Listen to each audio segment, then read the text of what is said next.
मतंग मुनि।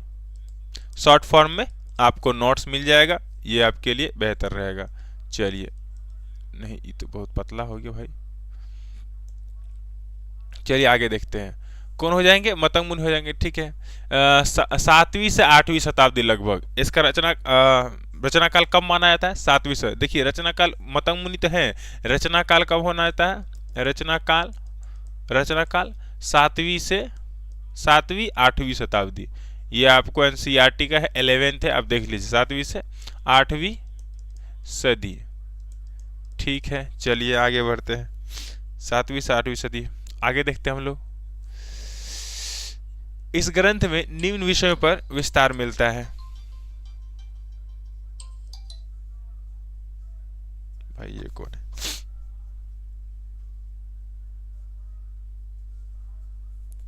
क्या क्या मिलता है, निम्न विषयों पर विस्तार मिलता है। अच्छा देखिए, किसी भी ग्रंथ के बारे में जानने के लिए सबसे पहला जो बात आएगा उसका रचना काल समझ में आ गया। उसके बाद उस ग्रंथ में क्या क्या मूल चीज दिया हुआ है रचना में, उस चीज को हम लोग जान लेंगे, ग्रंथ कंप्लीट है। तो बेसिकली हम लोग को जो अब देखेंगे, इसमें मूल चीज क्या क्या, रचना में मूल चीज क्या क्या है उसको हम लोग पढ़ेंगे। ठीक है, चलिए बढ़ते हैं हम लोग आगे। चलिए देख लेते हैं क्या क्या है। दोस्तों इस ग्रंथ में मूलतः नाट्य शास्त्र में वर्णित विषयों पर आधारित, जैसे चतुस्सारना, अलंकार, स्वर, श्रुति, ग्राम, मूर्छना, मतंग मुनि, ठीक है, मूर्छना आदि की जानकारी मिलती है। मतलब चतुस्सारना, सारना प्रक्रिया आप भी जानते हैं कि सबसे पहले सारना प्रक्रिया कौन किया था, भरत किया था। अच्छा, भरत के बाद आते हैं कौन, बृहदेशी मतंग मुनि, 7वीं से 8वीं शताब्दी। यहाँ आप एनसीईआरटी में देख रहे हैं आप। अच्छा, एनसीईआरटी हो गया, अदर सोर्स हो गया, तो इसमें द्वंद्व मत है, परंतु आपसे भी हम कहेंगे कि एनसीईआरटी पे थोड़ा सा ज्यादा विश्वास कीजिएगा, क्योंकि आप इसका हवाला दे सकते हैं कि भाई देख हम आपके एनसीईआरटी में देखें, क्योंकि वो बोल रहे हैं कि एनसीईआरटी एससीईआरटी का हम मान्यता देंगे। उतना इसमें ज़्यादा कंटेंट नहीं है, उतनी चीज़ें बातें नहीं है, परंतु जितना भी है महत्वपूर्णता इसको रखते हैं और इसको रखा जाता है।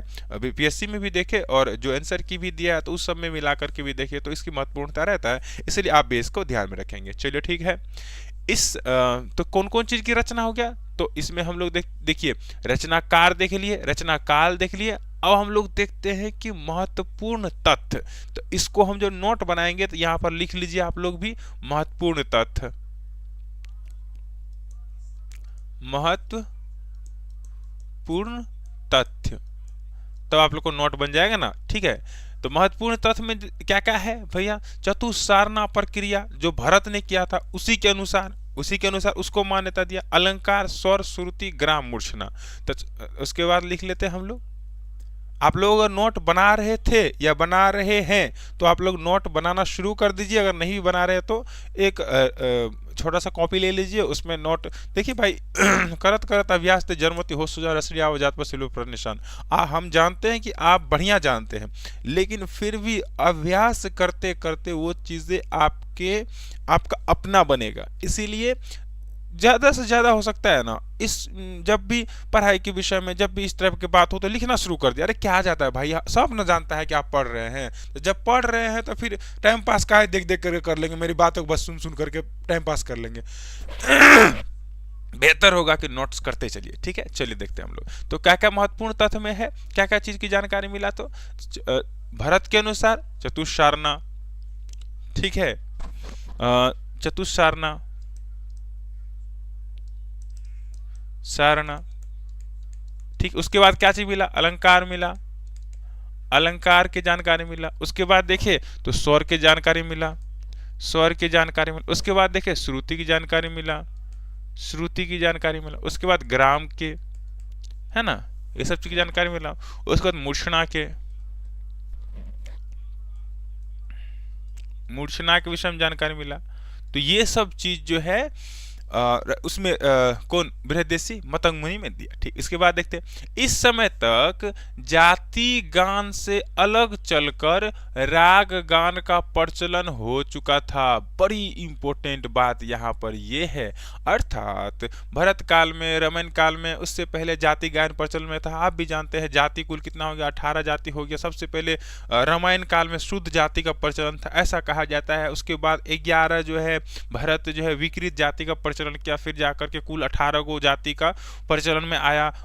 जिस जाति का 10 गो जो है 10 गो नियम भी बताया गया था। ठीक है, उसके बाद फिर तीन गो जो है शारंग देव जी जोड़ दिए, संन्यास विन्यास और अंतर्मार्ग, ये 3 गो जोड़ दिए थे, 13 गो हो गया था। तब जाकर के जब 7वीं 8वीं में आता है, जब समय काल आया 7वीं 8वीं सदी का, इस समय देखा जाता है कि जाति गायन थोड़ा सा धीमा पड़ रहा है, राग गायन प्रचलन में आ रहा है। अर्थात सबसे पहले राग शब्द का प्रयोग भी मतंग मुनि किए थे, और उसके बाद ये तो मतंग मुनि राग शब्द का प्रयोग कर वे किए थे, लेकिन उसके बाद राग के गाने का भी, राग गायन के भी साक्ष्य मिलता है मतंग मुनि की बृहदेशी से। ठीक है, चलिए बढ़ते हम लोग आगे। तो ये हो गया। तो कहाँ देखे हम लोग अनुसार, हाँ, राग गायन का प्रचलन, तो हम लोग लिख सकते हैं राग गायन का प्रचलन। ठीक है,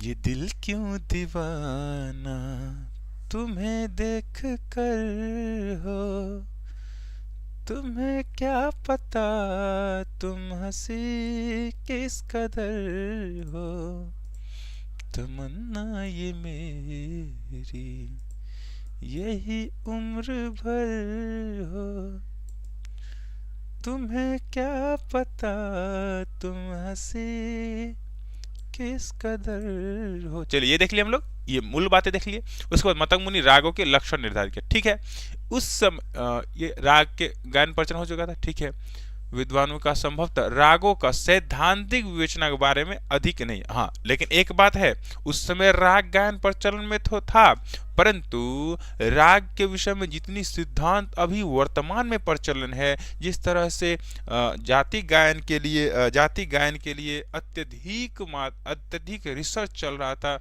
उस समय जाति राग के लिए उतना ज्यादा विकसित नहीं था, परंतु वर्तमान जितना है। ठीक है, उस समय के प्रचलित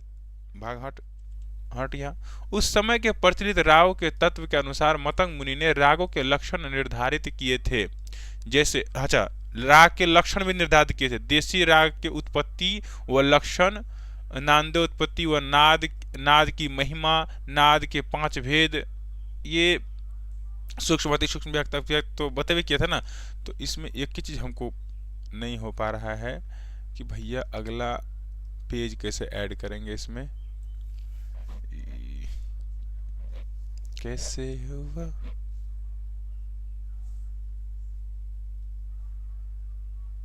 कैसे,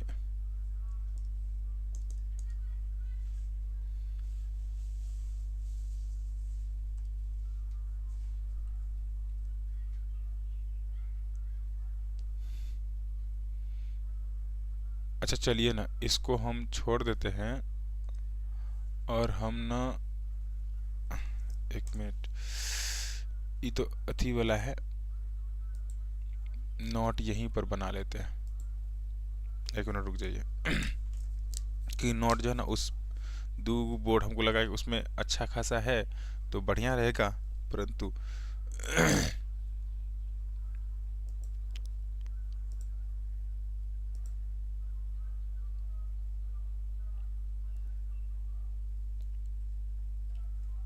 चलिए, तो ये हो गया। बनो तेरा,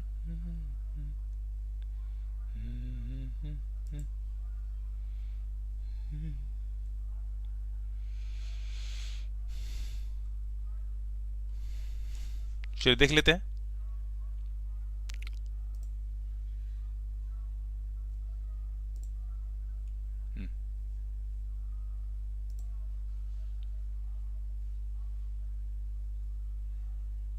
तो अभी क्या कर रहे थे हम, ये हम लोग देख लिए महत्वपूर्ण था। अच्छा, तो अब हम लोग क्या नोट कर सकते हैं, अब हम लोग क्या नोट करते हैं, प्रचलित राग तत्वों को भरत मुनि लक्षण निर्धारित किए थे। ठीक है, देसी संगीत के उत्पत्ति व लक्षण, देसी संगीत के उत्पत्ति व लक्षण में क्या, नादोत्पत्ति मतलब नाद के उत्पत्ति बताए थे, नाद की महिमा बताए थे, नाद के 5 भेद बताए थे। तो ये तो मूल रूप से ये तो ठीक है बताए, लेकिन आपके क्वेश्चन के लायक जो है तो नाद के 5 भेद बताए थे, परंतु अभी वर्तमान में तीन ही जाना जाता है। लेकिन भरत मुनि ने नाद के कितने भेद बताए, क्या बोलते हैं, मतंग मुनि ने, यहां पर हम लोग लिख सकते हैं मतंग मुनि ने नाद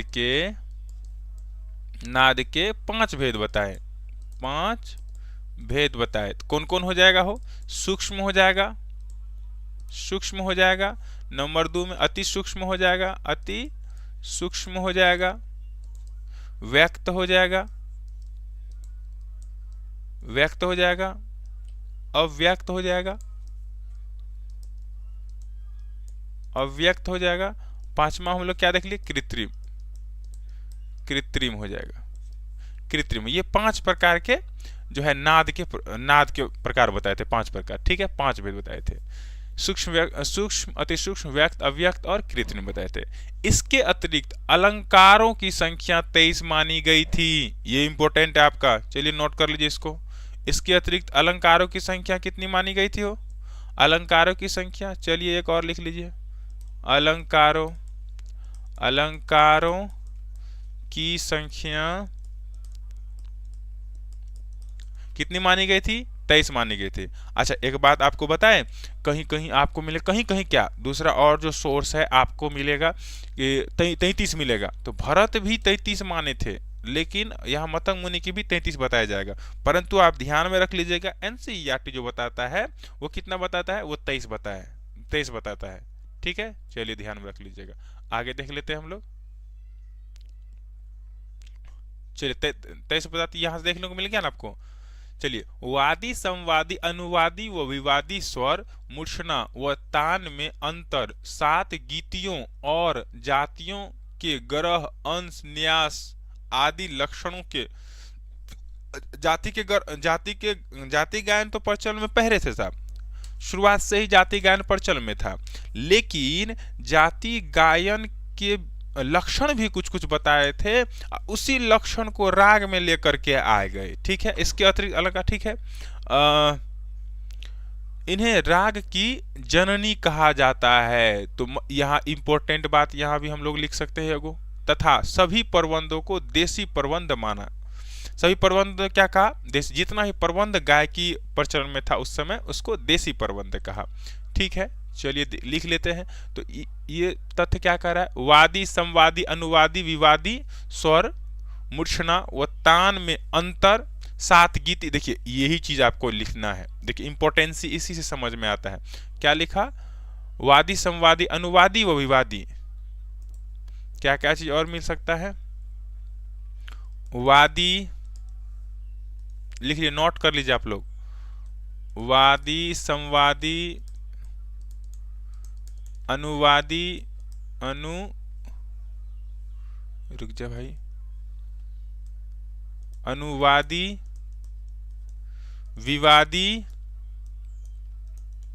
विवादी हो गया, थोड़ा सा और कम कर लो, विवादी हो गया, स्वर हो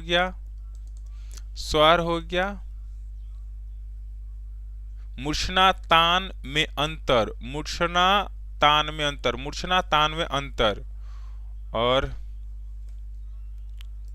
क्या बोला, विवादी स्वर, मूर्छना तान में अंतर, मूर्छना तान में अंतर।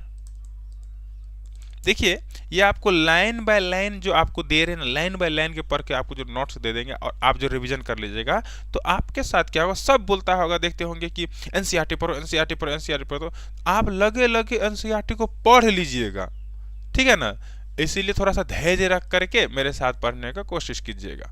चलिए, अंतर बताया था, उसके बाद 7 गो गीतियों का वर्णन किया था, है ना। अच्छा, आप जब देखेंगे तो सारंग देव जब इसके बाद हम लोग आते हैं तो वो 5 गो गीति बताते हैं, लेकिन जब मतंग मुनि की बात करते हैं तो वो कितना कितना गीति बताए, 7 गो गीति बताए।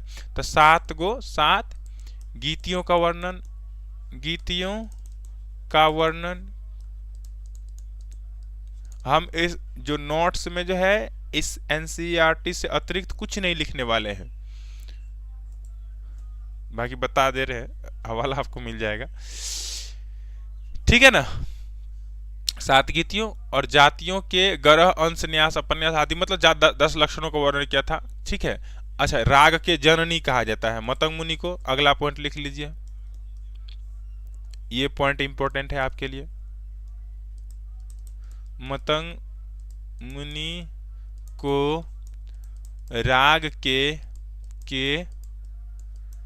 जननी कहा जाता है। चलिए, ठीक है। मतंग मुनि ने रागों के 3 भेद, शुद्ध, छायालांग, हाँ ये भी इंपॉर्टेंट आपका, शुद्ध, छायालांग और संकीर्ण, ये भी इंपॉर्टेंट, वेरी वेरी इंपॉर्टेंट, इसको भी नोट कर लेते हैं आप लोग। राग के 3 भेद बताए, 3 भेद बताए, कौन, शुद्ध, छायालांग, शुद्ध, छायालांग और संकीर्ण, है ना, 3 भेद बताए, ये भी ध्यान में रख लीजिएगा। चलिए आगे देख लेते हैं हम लोग। जिंदगी ने पहली है मुस्कान देने लगी है, इतना करम क्यों न जाने करवट लेने लगे हैं। चलिए आगे देख लेते हैं हम लोग। तो ये शुद्ध, छायालांग और संकीर्ण, अगला देखते हैं हम लोग। किन्नरी वीणा का आविष्कारक, वीणा पर पर्दे या सारिका बांधने का श्रेय इनको जाता है। किन्नरी वीणा का आविष्कार किया था, ठीक है, बांधने का श्रेय, ठीक है, उन्हीं के प्रणोता। इसके पश्चात ही सारिका युक्त अनेक वाद्यों का अर्थात जो वीणा आप देखते हैं, वीणा आप देखेंगे इसमें होगा, शायद होगा, नहीं है क्या, हाँ देखिए, ये जो वीणा है, इस वीणा पे जो है इस तरह से जो लकड़ी है, इस तरह से जो मतलब लोहा का अथी लगल है, इसी को कह दिया पर्दा। तो सबसे पहले भैया हो इसको और थोड़ा बड़ा कर देते हैं, तब आपको ज़्यादा समझ में आएगा।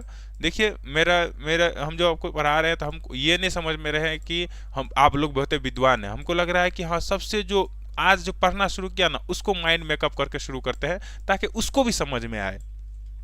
देखिए ये ई वाला जो पर्दा है, ये जो ई वाला पर्दा है, इसी को क्या कहा, पर्दा या सारिका का मतंग मुनि ही सबसे पहले बांधा था, मतलब वीणा वाद्य में सबसे पहले मतंग मुनि बना था। और ये भी बता दूं 14 लगभग सारिकाएं मतंग मुनि बांधे थे इस पर। चलिए आगे बात कर लेते हैं, ठीक है, ठीक है। चलिए तो हम लोग यहां से देख लिए किन्नरी वीणा के आविष्कारक हो जाएगा, वीणा पर पर्दे सारिका बांधा, तो यहाँ पे नोट हम लोग कर सकते हैं। किन्नरी किन्नरी वीणा के आविष्कारक का रक हो जाएगा, ठीक है। मतंग, आगे देख लेते हैं। नोट्स बनाने का यही तरीका है, आप तरीका बुझ जाएंगे तो अपने साथ पढ़ भी सकते हैं। उसके बाद अगर देखें तो वीणा पर सारिका बांधा, ठीक है। चलिए ये भी हम लोग देख लिए, या पर्दा, सारिका को पर्दा भी कहते हैं, पर्दा। अगर बताऊं नोट में तो 14 पर्दा बांधे थे, ये भी ध्यान रख लीजिएगा। चलिए अगला पाश्चात, हाँ इसके बाद ही कोई भी वीणा में पर्दा लगा था, ये तो हम लोग देख लिए। अच्छा ये आपका नोट करवा लेते हैं विरचनाकार, ताकि उसमें आपको जो हम पीडीएफ देंगे तो आपको समझ में आ जाए। रचनाकार मतंग मुनि हो, ये तो देख ही लेते हैं हम लोग।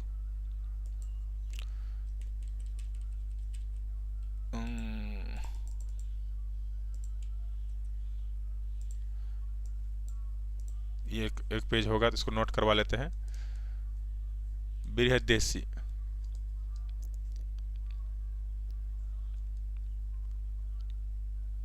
बृहद देशी हो गया पुस्तक, रचना मतंग, रचना काल हो जाएगा आपका 7वीं से 8वीं सदी हो जाएगा। किस चीज़ की जानकारी मिला तो स्वर सारिका, चलिए वो तो नॉर्मल था, उतना बात नहीं था, चतुर सारना पर क्या है तो हो गया, ये चीज़ मिल गया आपको। चलिए देखते हैं आगे। बार अगला पुस्तक जो आपका हो जाएगा संगीत रत्नाकर। भैया चाहे आप दक्षिणी संगीत ले लीजिए, चाहे आप उत्तरी संगीत ले लीजिए, इन दोनों संगीत में क्या बोलते हैं, शारंग देव जी के संगीत रत्नाकर बहुत ही इंपॉर्टेंट है और बहुत ही महत्व रखता है। इसलिए इस पुस्तक को थोड़ा सा आप लोग भी रिसर्च वे में पढ़िएगा। ये तो हम इसमें अधिक से अधिक नहीं जोड़ने वाले हैं, क्योंकि सिर्फ हम एकदम छाना हुआ रहना चाहते हैं, शुद्ध एकदम एनसीईआरटी रखना चाहते हैं इसमें, इसलिए इसमें इधर से उधर नहीं जोड़ना चाह रहे हैं इसमें से कुछ और। आप लोग भी इस पुस्तक को जो पढ़िएगा थोड़ा रिसर्च वे में पढ़िएगा, बढ़िया से पढ़िएगा, नहीं तो अगर रिसर्च में और पढ़ना है तो पेड बैच ले लीजिए, सब कुछ आपको पता चल जाएगा कि क्या कैसा रिसर्च होता है। ठीक है, चलिए बहुत बढ़िया। कौन कौन जुड़े हुए हैं अभी देख भी लेते हैं, देखने का तो नहीं देख रहे थे, मतलब नहीं बहुत अच्छा, आप लोग तो कमेंट भी करते रहते हैं भाई, क्या पता एक दिन है आज। मेरा सर जी हमारे पास ये बुक है, सती जी सर जी कुछ नहीं जानते, अभी बहुत कुछ सीखना है। बिल्कुल बिल्कुल, अभी तो हम देख ही नहीं रहे थे। सर पढ़े हैं, सुबह रिवीजन करना, बहुत अच्छा, रिवीजन ही तो है भाई, रिवीजन ही तो है, पढ़ तो सब लेता है। अच्छा जो आज पढ़ना शुरू किया है, क्या वो एकदम बाप मैयो करके पूरा सिलेबस नहीं खत्म कर देता है, पढ़ तो सब लेता है, रिवीजन ही तो है जिसको रिजल्ट मेकर या रिजल्ट बनाता है। जिसका जितना रिवीजन उसका उतना रिजल्ट, इसीलिए अधिक से अधिक रिवीजन करने का कोशिश कीजिएगा। चलिए थोड़ा बड़ा कर लेते हैं तब बढ़िया से समझ में आएगा। से होशियारी से कहाँ लगी आज ठोकर है मुमकिन।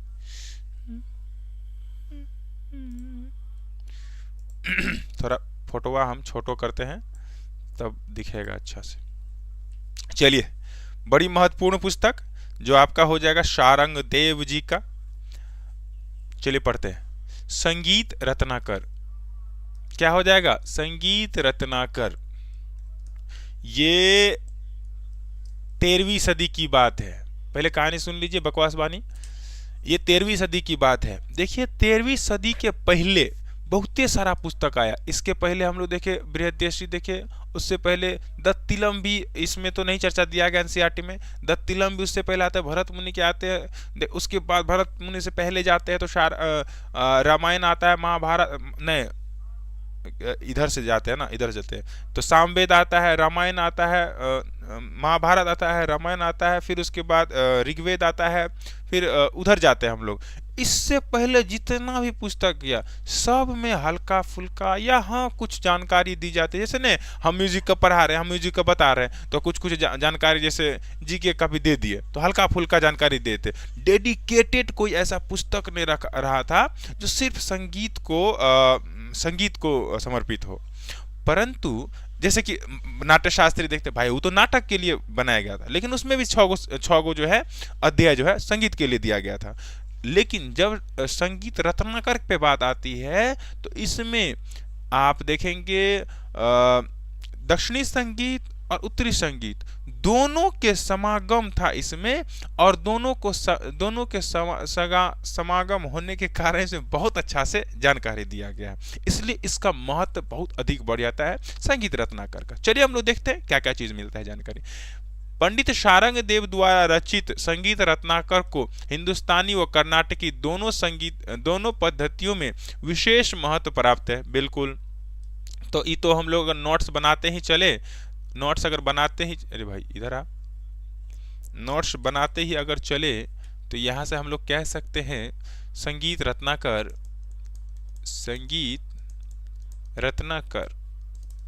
रचना शारंग देव, शारंग देव हो गया। रचना काल, रचना काल हम लोग देखें तो 13वीं सदी हो गया, 13वीं सदी हो गया। ये महत्वपूर्ण बातें सब है। चलिए उसके बाद हम लोग बढ़ लेते हैं।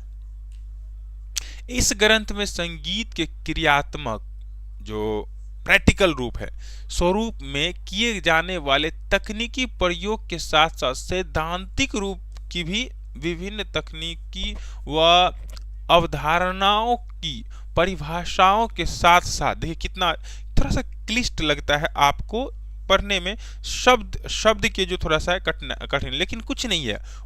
गागर में सागर भरने वाली जो एनसीईआरटी का जो पुस्तक होता है उसका मन ये रहता है कि गागर में सागर मतलब कम शब्दों में अधिक से अधिक बातें हम कह पाए। सैद्धांतिक रूपों को भी ठीक है वर्णित किया गया है, ठीक है।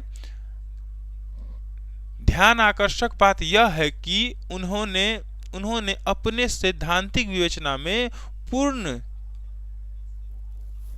पूर्णच्या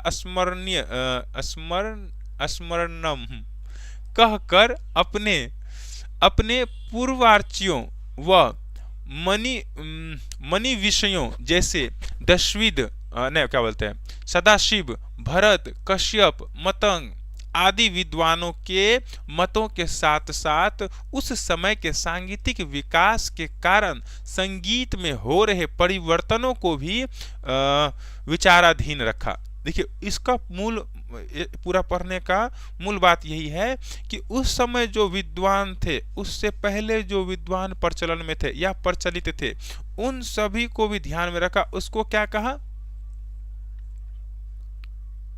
पूर्वार्ची,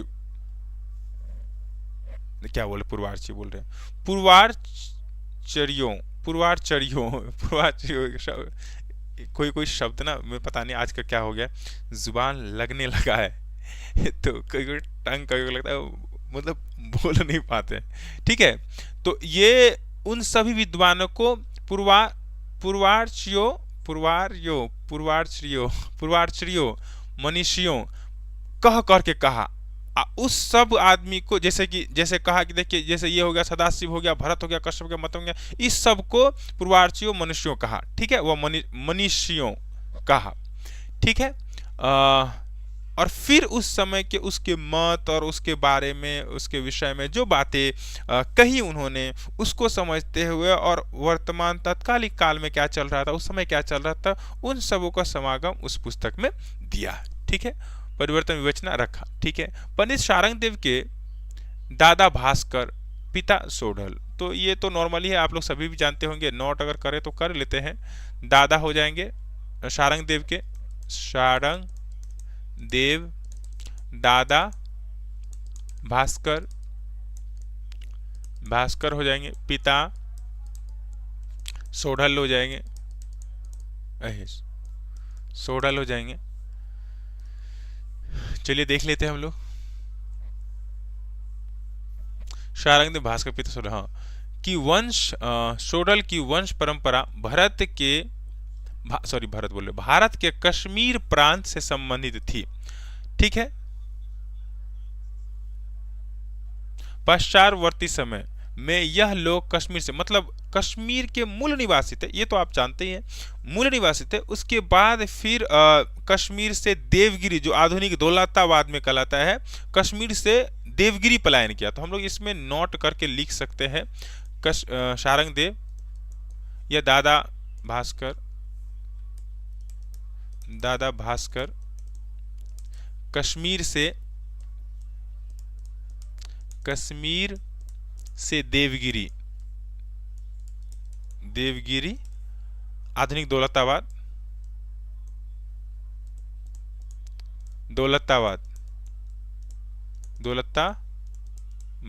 पलायन। देखिए थोड़ा फास्ट लिखते हैं तो थोड़ा सा राइटिंग में बनेगा गड़बड़ सरबत, आप लोग माइनस प्रयत्न कर लीजिएगा, ठीक है। चलिए आगे देख लेते हैं। इनके बाद वे किन्हीं कारणों से दक्षिणी भारत के ओर प्रस्थान कर दिया। दक्षिणी भारत, ठीक है। इस प्रकार इस वन के विद्वान भारत के उत्तर व दक्षिण दोनों भाव की कला, विज्ञान व सामाजिक परंपराओं की भली भांति जानते थे। श्री भास्कर आयुर्वेद के ज्ञाता थे और देवगिरी के शासक के यहाँ नियुक्त थे। देवगिरी में तत्कालिक जो मतलब उस समय जो शासन जो चल रहा था उसके यहाँ ये नियुक्त हो गए, उसके यहाँ, क्योंकि वो आयुर्वेद के बहुत अच्छे जानकार थे। तो उस समय तो आयुर्वेदक सबका बहुत ज़्यादा महत्व है, क्योंकि दवा ववा प्रचलन में था नहीं, वर्तमान में जो मेडिसिन चलता है वो नहीं था। तो आयुर्वेद का ही सब कुछ हुआ करता था पहले। जब तबीयत खराब होगा तो आयुर्वेद ही दिया करता था। तो उसका महत्व बहुत ज़्यादा था, तो देवगिरी में वो बस गए। ठीक है, चलिए देखते हैं हम लोग। भाई रुक जा, एक बारी में ख़त्म हो जा तू, चल, क्योंकि नोट्स यहाँ नहीं बना रहे हम। भास्कर ठीक है रूप में नियुक्त किया गया। ठीक है, उसके पुत्र सोढ़ल यहाँ के कोषाधिकारी, पैसा वैसा अधिकारी के रखने के मतलब उसका देखभाल के लिए अधिकारी के रूप में कार्यरत हुए। उनके पश्चात शारंग देव को भी उसी पद पर नियुक्त किया गया था। शारंग देव संस्कृत व तमिल भाषा के भी ज्ञाता थे। आयुर्वेद का ज्ञान उन्हें अपने पूर्वजों से मिला था शारंग देव को। ये तो कुछ समझाने वाली बात नहीं है। जिसका परमा संगीत रत्नाकर के प्रथम अध्याय से मिलता है। बिल्कुल, प्रथम अध्याय के पिंडोत्पत्ति के प्रकरण, पिंडोत्पत्ति प्रकरण मतलब प्रथम अध्याय में 8 को मूल प्रकरण था। कितना था? 8 को प्रकरण था। 8 को प्रकरण था। तो 8 प्रकरण में से 7 को मूल अध्याय हो जाएगा, 7 को अध्याय हो जाएगा और 8 को पहला अध्याय में 8 को प्रकरण हो जाएगा। तो पिंडोत्पत्ति प्रकरण में जो है शारंग देव ने मानव शरीर की संपूर्ण रचनात्मक प्रक्रिया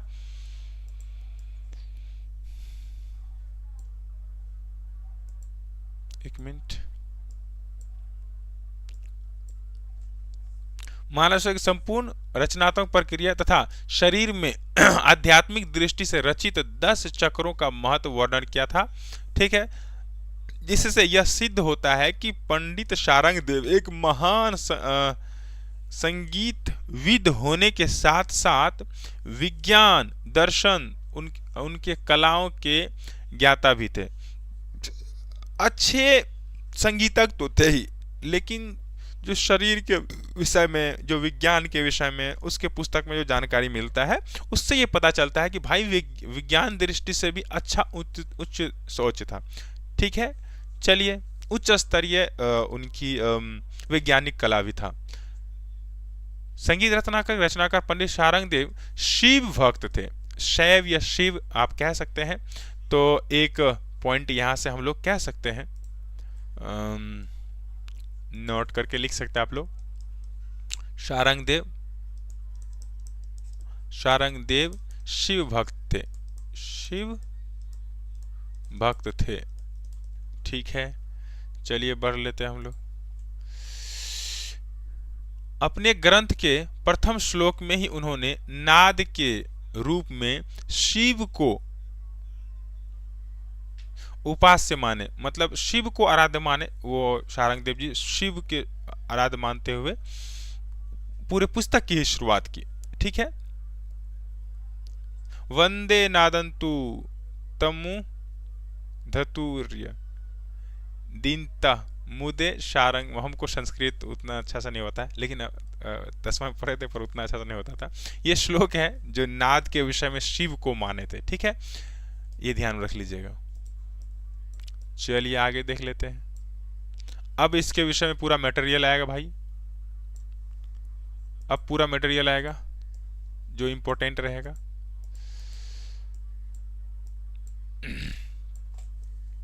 चलिए, साम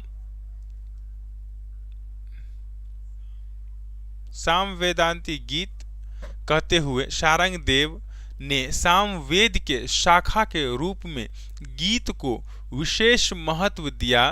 गीत व वाद्य व नृत्य में निपुण कलाविद को तौर्य तरीक कहा। ये बातें भी आप लोग को हम कई बार बता चुके हैं। गीत वाद्य व नृत्य में निपुण कलाविद को, यहाँ ध्यान रख लीजिएगा, तौर्य तरीक। गीत वाद्य तथा नृत्य तथा रुक जा रे नृत्य में निपुण, ये इंपॉर्टेंट है, निपुण कलाविद को क्या कहा हो, क्या कहा, तौर्य त्रिक कहा। ठीक है, चलिए ध्यान में रख लीजिएगा। आगे क्या तौर्य त्रिक गलत लिख दिया, तौर्य त्रिक त्रहर्षि का होता है, द्रि का लिख दे क्या, तौर्य त्रिक होता है। ठीक है, चलिए तौर्य त्रिक नाम से पुकारा गया। पंडित सारंग देव ने संगीत में मार्गी संगीत व देसी संगीत के रूप में विभाजित किया। बिल्कुल, दो भाग में संगीत को विभाजित किया है। हाँ, गीत, वाद्य और नृत्य। ठीक है, संगीत को ब्रह्मा आदि देवों द्वारा खोजा गया व भरत आदि मुनियों द्वारा जिसका प्रयोग किया उसे मार्गी संगीत, मार्गी कहा, मतलब मेन रूप से जो ब्रह्मा द्वारा जो खोजा गया, जो मार्ग के लिए गाया जाता था, जो मोक्ष के प्राप्ति के लिए गाया जाता था। जैसे अभी भी देखते होंगे कि पंडित जी आते हैं, जिसको उस समय सामवेदिक कालीन ऋत्विज कहा जाता था। पंडित जी आते हैं और गाते हैं, हवन करते हैं, उसमें गायन करते हैं, तो उसको हम लोग क्या कहा, मार्गी संगीत कहा। ठीक है, उस संगीत को मार्गी संगीत व देसी संगीत के रूप में विभाजित किया। ठीक है, प्रयोग किया गया था। उसे मार्ग व लोक रुचि के अनुरूप विकसित संगीत को देसी संगीत का। बिल्कुल, और जो अपने मौज मस्ती के लिए आया था, गान जैसे कि शादी ब्याह होता है तो उस समय गायन होता है ना, मस्ती के लिए, डांस के लिए, तो उसको हम लोग क्या कह दिया, देसी संगीत का। मतलब लोक मनोरंजन के अनुसार जो संगीत की प्रचलन होता है उसको हम लोग क्या कह दिया, देसी संगीत उस समय कहा जाता है। ठीक है, संगीत रत्नाकर सप्ताध्याय के नाम से भी जाना जाता है। इस ग्रंथ में 7 अध्याय जिसमें निहित महत्वपूर्ण संबंधित सामग्री यहाँ रेखांकित किया गया है। तो 7 अध्याय इसीलिए हम लोग क्या कह दिए, सप्ताध्याय। चलिए नोट कर लेते हैं इसको।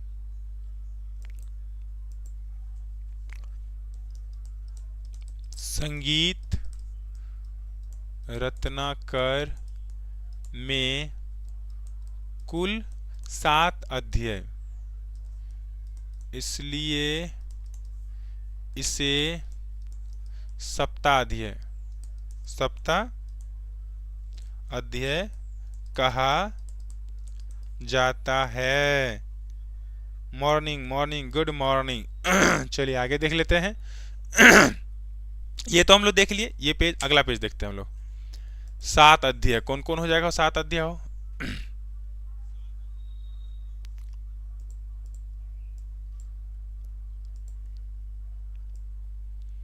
जिंदगी ने पहली है मुस्कान देने। चलिए 7 गो अध्याय हो जाएगा। कौन कौन हो जाएगा आप भी जानते हैं, नोट कर लीजिएगा क्या इसको। आप नहीं जानते हैं, आप जानते हैं, नहीं भी जानते हैं।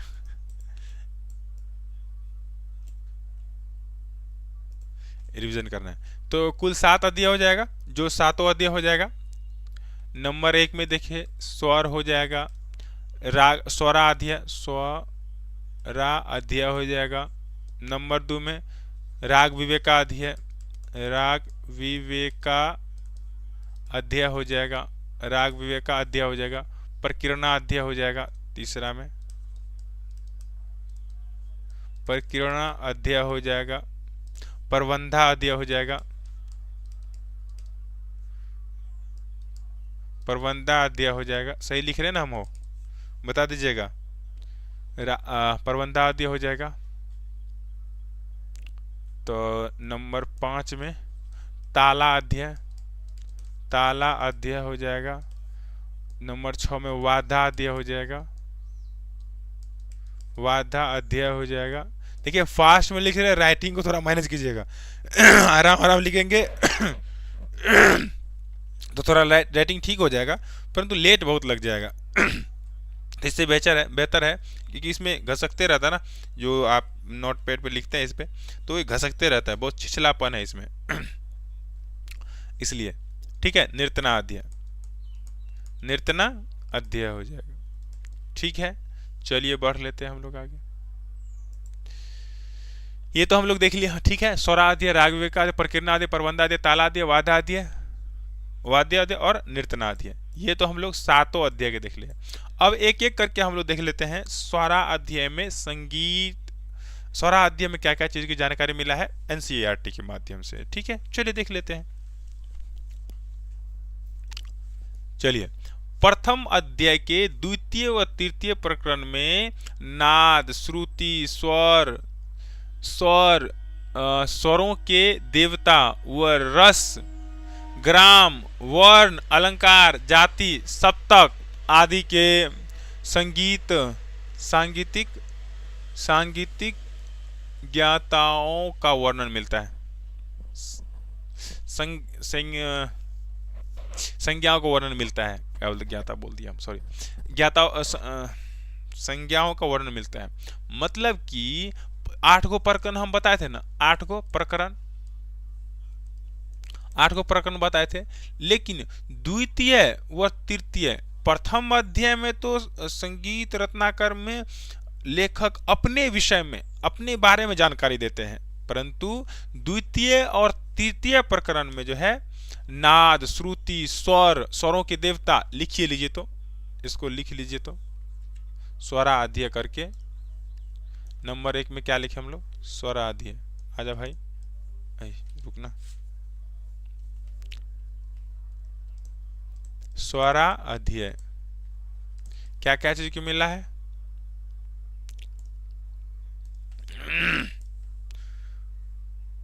क्या क्या चीज की जानकारी मिला है हो,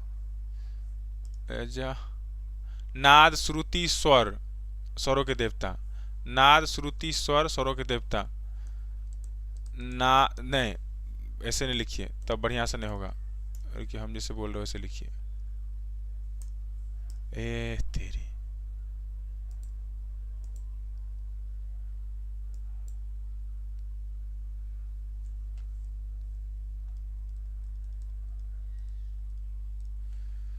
द्वितीय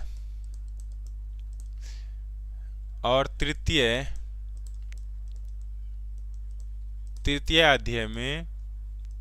अध्याय में नाद लिखिए, आप लोग भी लिखिए तब तक, नाद, श्रुति, स्वर, स्वरों के देवता, स्वरों के देवता, देवता और क्या है हो, स्वरों के देवता, रस, रस, ग्राम, वर्ण, अलंकार, रस, ग्राम, अलंकार, अलंकार, ओह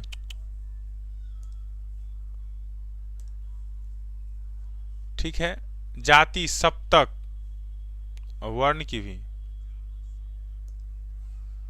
अलंकार, वर्ण, जाति, सप्तक के विषय में जानकारी। ठीक है, चलिए आगे देख लेते हैं हम लोग। ठीक है, इसके उचित प्रयोग से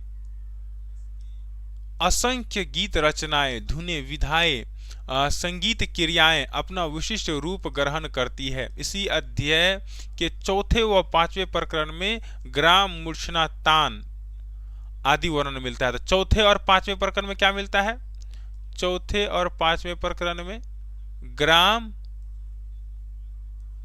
चौथे और पांचवें ग्राम और मूर्छना, तान के विषय में मिलता है जानकारी। चौथे और पांचवें प्रकरण में लिख लीजिए, चौथे पांचवें प्रकरण में ग्राम, मूर्छना,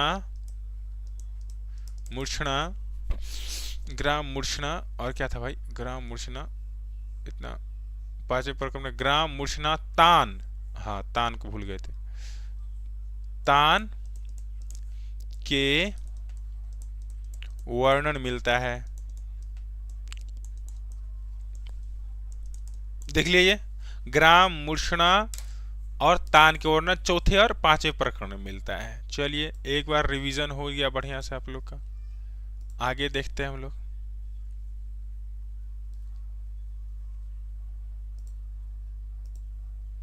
ग्राम मिलता है।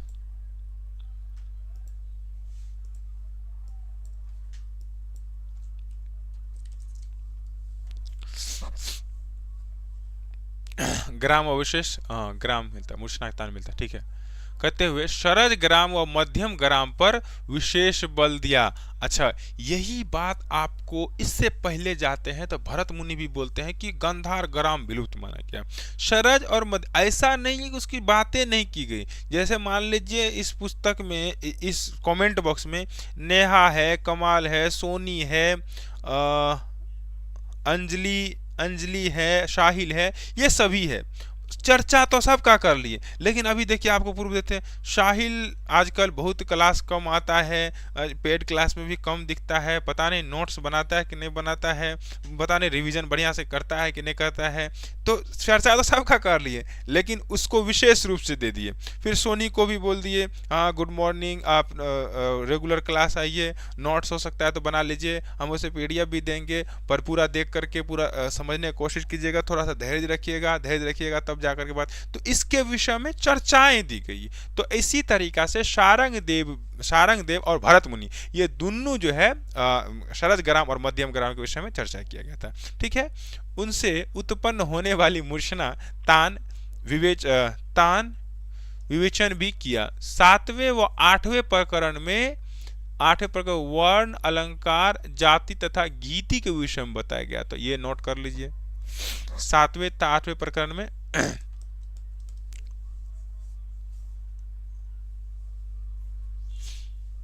सातवें 8वें प्रकरण में, 8वें प्रकरण में क्या क्या चीज की, वैसे 7वें व 8वें प्रकरण में वर्ण अलंकार। अच्छा, यहां पर कंफ्यूजन बात कर दिया ना क्रिएट। देखिए चौथे व 5वें प्रकरण में ग्राम मूर्छना की जानकारी मिलता है, ग्राम मूर्छना तान के विषय में जानकारी मिलता है, वर्ण अलंकार वर्ण, हाँ ये तो पूरा देख लिया। प्रथम अध्याय द्वितीय, यदि यहाँ पर वर्ण दिया गया ना तो द्वितीय तृतीय में दिया गया, लेकिन फिर भी अलंकार के विषय में 7वें 8वें प्रकरण में दिया गया। तो इस तरह की बातें क्लियर करके दे देना चाहिए, ताकि भाई कौन सा प्रकरण में क्या चीज दिया गया, ये चीज अगर फुटा अगर बढ़िया देता तो समझने में अच्छा होता। परंतु प्रथम अध्याय में दिया गया, ये तो क्लियर है। तो 7वें 8वें में वर्ण अलंकार जाति गीति के विषय में चर्चा दिया गया है। 7वें 8वें में 8वें में वर्ण, भाई रुक जा, वर्ण अलंकार जाति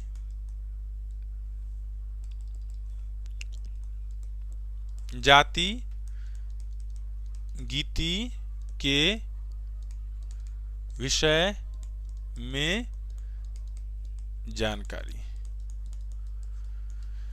ठीक है। चलिए ये तो ये मिल गया, और देख लेते हैं हम लोग।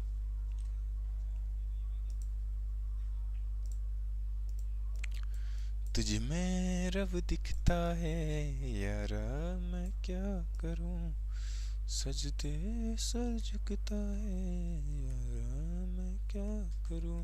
ओहो, तो कल खत्म में हो जाएगा तब ना, आज यहीं तक रहने देते हैं, कल खत्म कर लेते हैं। एक जो है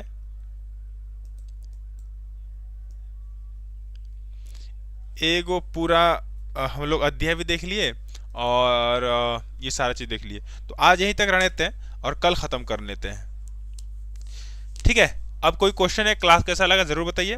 कोई क्वेश्चन है तो थोड़ा सा बता दीजिए, ताकि हम थोड़ा सा और काम कर पाए और अच्छा से अधिक से अधिक काम कर पाए आपके लिए। जो भी मन में बातें हैं जरूर बताइए। थोड़ा सा कैसा लगा क्लास, कौन कौन है जो शुरू से लेकर लास्ट तक जुड़े हुए रहे। रत्ना देवी लगता है जुड़े हुए रहे, थैंक यू बहुत बहुत।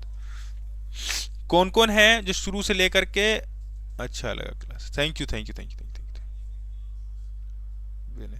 अरे थोड़ा थोड़ा मरहम लगाने वाला बात जो कहते हैं ना, मक्खन लगाने वाला, किसी की लैंग्वेज में कौन बोला था मक्खन लगा रहे, तो वो शब्द मेरा लग मक्खन मतलब कि देखिए अपना अपना बड़ाई सबको अच्छा लगता है, तो हमको लगता है कि हाँ सही जा रहे हैं। कोई भी अगर आप पढ़ रहे हैं और कोई 2-4 आदमी कह दे हाँ भाई ये अच्छा पढ़ रहे हैं, ऐसा कर रहे हैं, तो आपको लगता है सही जा रहे हैं, और आपको लगता है कि ना ये ऐसा वैसा है। आपके मन के उपज के अनुसार जब आप बोलते हैं तो लगता है कि डाउट ना थोड़ा और काम करना चाहिए। तो इसीलिए आपको बोलते हैं कि भाई जो भी प्रॉब्लम्स है, जो भी चीज़ें हैं, जो और आपके मन के अनुसार लगता है, वो ज़रूर बताइएगा, ताकि हम और अच्छा से कर पाएंगे। तो थोड़ा एक एज ए सजेशन मानेंगे, हम बुरा नहीं मानेंगे कि आप कैसे क्या बोल रहे हैं। जो भी होगा बोलिएगा ज़रूर। अगर ज़्यादा प्रॉब्लम होगा तो आप मेरे व्हाट्सअप नंबर ले सकते हैं, रुक जा भाई, 7903980595। ये हो गया व्हाट्सअप नंबर, और इस पे मैसेज पहले करिएगा, उसके बाद ही कॉल कीजिएगा। बाद में कि टेलीग्राम से अभी तक जो नहीं जुड़े हैं, टेलीग्राम डिस्क्रिप्शन में लिंक दिया गया, वहाँ जुड़ जाइए। और उसके बाद नया बैच देने का फिर से मिजाज चल रहा है। नया बैच अगर देंगे तो जल्दी ही दे देंगे, देने का तैयारी चल रहा है, जिसमें सारे सीरियस तरीका से चैप्टर, अध्याय, पॉइंट, ये सारी चीज़, मतलब पहले सीरियस तरीका से पढ़ने का अगर मन कर रहा होगा तो ज़रूर थोड़ा सा कमेंट कीजिएगा। बाद बाकी अगर आप लोग कहिएगा तो फिर नया बैच देंगे TR4 के लिए, पूरा रिवीजन भी हो जाएगा जो बैच ले लिया। ठीक है एवरीवन, जय हिंद। आज यहीं तक रहते हम लोग। हाँ, ये जो है PDF आपको हम अपलोड कर दे रहे हैं टेलीग्राम पे, दे जाएंगे। आप टेलीग्राम जुड़ जाइए जो नहीं जुड़े हैं।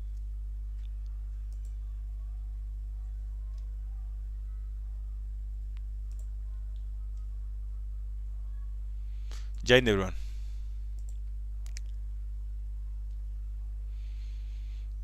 तुझको